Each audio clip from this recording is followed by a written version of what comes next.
Happy Thanksgiving week, you guys. Look, this is a pretty big week. It's Thanksgiving on Thursday, so you know we all going to be eating good, feeling hella stuffed, and at the end of the night, filling your face with the most delicious pie. But not only that, Stranger Things 5 drops this week. It is a massive week, and I am so excited. Look, I'm off this weekend, and I cannot wait just to chill out and eat a whole bunch of leftover Thanksgiving food. It's going to be a bad week for me physically. But we got some fun and engaging topics to jump into in today's video. Hugh Jackman teases a possible return to Wolverine in the next Avengers film, you guys. We're going to jump into that. Donald Trump apparently just greenlit or helped greenlit Rush Hour 4 at Paramount. We're going to talk about that. Kelsey Grammer is spoiling Avengers Doomsday. We're going to jump into that. And Scarlett Johansson joins a very interesting franchise. Definitely something that I did not expect. We're going to talk about that at the end of the video. Now, let's talk about the meat and the potatoes. So, Hugh Jackman, pretty much, he was talking about returning as, Wolverine in the next Avengers film. And he was like, look, I'm never going to say never again, because we all thought that Hugh Jackman's last performance as Wolverine was going to be in Logan. And it was the most beautiful ending we have ever witnessed. Honestly, it was such an inspiration. Kevin Feige was so inspired to give RDJ his own sacrifice and his own legacy ending in Avengers Endgame. But we're dealing with the multiverse right now. So RDJ as, Tony Stark and Iron Man could very much possibly show up in these next two Avengers films. And I know he is casted as Victor Von Doom. Now, with Hugh Jackman, I was watching John Campia's video the other day, and he thinks that Hugh Jackman is done. He thought, he literally said that Hugh Jackman, after Deadpool and Wolverine, probably won't return. I'm like, you cannot be that naive. With all of the OG X-Men returning for, Doomsday and Secret Wars, you're telling me that Hugh Jackman wouldn't team up with them for one final film? Come on now. I was watching this video and I was like, bro, you are so naive. Hugh Jackman is a corpse. Now, I don't think he's going to be full-blown in Doomsday. Maybe he might show up in a post-credit scene or have a cameo appearance. And I don't know the whole, elements of Doomsday's X-Men. I don't know if their Wolverine in their universe even exists. I don't know if he's dead. Nobody knows at all. So I do believe that he will more than likely be a lead in Secret Wars alongside like a Tobey Maguire. I truly do believe that. I think that, Hugh Jackman and Tobey Maguire, they're going to be, two of the big leads in Secret Wars. So I do think that Hugh Jackman is going to return. Now as far as like post, multiverse saga, it's up in the air. I don't know how he feels. I know he's up there in age. He looked damn good in Deadpool and Wolverine. Y'all remember that one shot? When his whole costume blew off and you saw the abs, you saw the vascularity. I was like, damn. I was like, yo, Hugh, you got it. You got it, my friend. But, this character, he's been playing this character for over 2 decades now, and he truly loves it. This is his role. And now that the X-Men and, they're officially in the MCU, Kevin Feige's cooking with the X-Men, and I want to see it to its fullest maximum potential. We got to see it in Logan, an R-rated Wolverine. We got to see it in Deadpool and Wolverine, another R-rated Wolverine. That's what I'm hoping we see further down the line. Now, obviously, with Avengers Doomsday and Secret Wars, you're going to have to tone it down a little bit because it's going to be PG-13. Unless Marvel Studios is bold as fuck, and they're like, no, these movies are going to be R-rated. Dr. Doom is going to be snapping necks and cashing checks. That would be absolutely crazy. But I do believe that he will return for at least these next 2 Avengers films. Anything past that, I don't know how he feels. I don't know how he feels, being with a whole new entire cast of an X-Men and being a 60-year-old Wolverine. But it ultimately doesn't work out because Wolverine is old as shit, right? He has the hots for Jeans. Jeans in like her early 20s, late 30s, or not late 30s, early 20s, late 20s, early 30s. And, Hughes, he's been around for quite some time. Wolverine has been around for quite some time. So, it does kind of fit the narrative of, Wolverine being older than the X-Men. But we'll see what happens, you guys. Now, Kelsey Grammer. Now, I lost my shit when Kelsey Grammer showed up in the Marvels. The comic accurate Beast in the post-credit scene Holy shit. I was so hyped. I was like, the lab coat. Oh my God, the glasses. This is so perfect. There was a lot of hate. People, oh my God, the CGI. Like, well, they CGI Beast. They CGI Beast. Why is he in prosthetics? Who gives a shit? He looked good. He looked fantastic, dude. Like, I did not care whatsoever.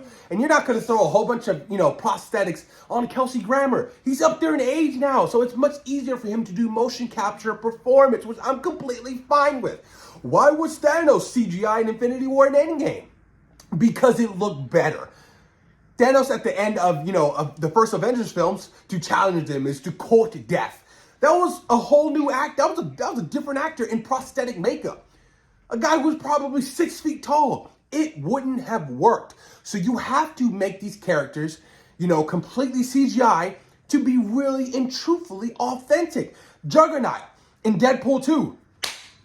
Perfect. Juggernaut in X-Men 3. Juggernaut in Deadpool and Wolverine. Boo-boo. Terrible Juggernauts. I am sorry. Visual effects, motion capture performance for certain characters work. Now, Kelsey Grammer, you guys, was talking Avengers Doomsday, and he was talking, sharing scenes with certain actors. Now, I'm going to play this video for you guys because I want to react to it. So let's see what he has to say. I did watch this video, but I want to play it for you guys and discuss it. So let's go. To come back as Beast, I don't know how much I'm allowed to talk about, but it was fun to interact with people I hadn't acted with before. Most to interact with. Thor, and I'm a big fan of Robert Downey Jr. So I love him. Doom? You get to share a scene. It's sort of sharing a scene. I don't want to go too far. And I really had a great time with the new guy from Fantastic Four. Oh, Pedro Pascal. Pedro Pascal. Thanks. Pedro, wonderful. I really, really enjoyed hanging out with him, and we worked together. You worked together. You shared a scene in some capacity. Yes. Marvel Sniper is ready to take him down. So he shared scenes with Thor, Mr. Fantastic, and Robert Downey Jr.'s Dr. Doom, which is a no-brainer to me. It's going to be awesome. One of my biggest things I always felt so frustrated was like Marvel really never utilized character interactions to their fullest and most maximum potential. Like Black Panther never interacted with Tony Stark. So frustrated with that. So I like the fact that, Beast from the X-Men is going to be interacting with Doom and potentially fighting against Doom or fighting with Doom. Beast is going to be potentially in the lab with Reed Richards, which I loved even more. Science Bros? Hell yeah. Beast potentially on the back of Thor in battle? Let's do it. Look, I am so pumped to see Beast. He's one of my all-time favorite X-Men, and I am so excited to see him and other characters interact with each other for the first time. This is incredibly exciting. X-Men characters interacting with Fantastic Four characters, Fantastic Four characters interacting with Avengers characters, vice versa. It is going to be absolutely insane, and I cannot wait. I am super excited about it. Now, moving on to the next topic, you guys. Donald Trump apparently was pushing Paramount to make Rush Hour 4, and they greenlit it just like that. So apparently Brett Ratner is going to be returning to be directing a Rush Hour 4 starring Jackie Chan and Chris Tucker. Don't know if we need it. Don't know if I want it. Didn't like Rush Hour 3, honestly. Look, I love me some Jackie Chan. I would love to see Jackie Chan in more films. Chris Tucker, I don't think Chris Tucker's had a good movie since God knows when. It's been a long time since I've liked anything Chris Tucker has done. I can't even tell you, what has Chris Tucker even done? Chris Tucker's going to be in that new Friday movie, which, Mike Epps is, currently writing with Ice Cube and DJ Pooh, which I can't wait. But who knows, man? I mean, look, it's kind of crazy that, Donald Trump has that kind of power when he was like, look, I want a movie. I want one of my favorite franchises to come back. Make that movie. And this is interesting. From a political standpoint, with Paramount, potentially being a buyer of Warner Brothers, they're working with Warner Brothers to produce this movie. What's going to happen? This is like crazy. The fact that, he was able to push Paramount, a movie studio, to make a movie that he wanted. Very interesting, very scary, you guys. That's what I will say. I'm not going to dive into the whole political thing because that's not my thing and I don't do that on this channel. But we'll see what happens. Are you guys excited for a potential Rush Hour 4? I mean, I'd rather see a Lethal Weapon 5, you know what I'm saying? When is it going to happen? Who knows?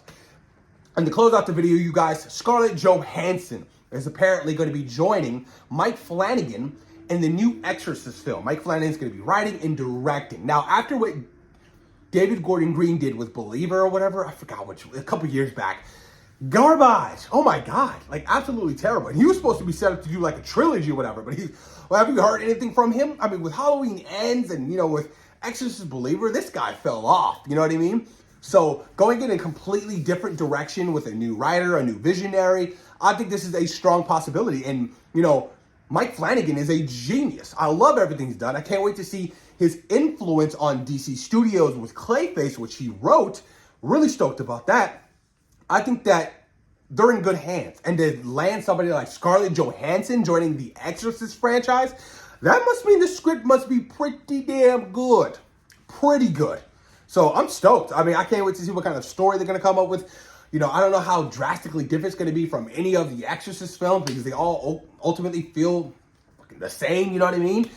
Nothing could ever top that first film. That original movie, all-time great. I mean, it goes down in cinema history as one of the greatest films of all time, one of the greatest horror movies of all time. I don't know how they're going to top that, but they don't have to top that. They just have to make something great, something that can add to the franchise and bring value to the franchise, right? That's ultimately what we want, bringing value to this franchise. So we'll see what happens. Let me know what you guys think in the comments down below about Scarlett Johansson joining up with Mike Flanagan for a new Exorcist film. And that's it for today's video, you guys. We talked Hugh Jackman coming back as Wolverine. We talked Kelsey Grammer kind of spoiling Avengers Doomsday. Rush Hour 4 is officially in the works at Paramount with, Warner Brothers and Scarlett Johansson joining the Exorcist franchise.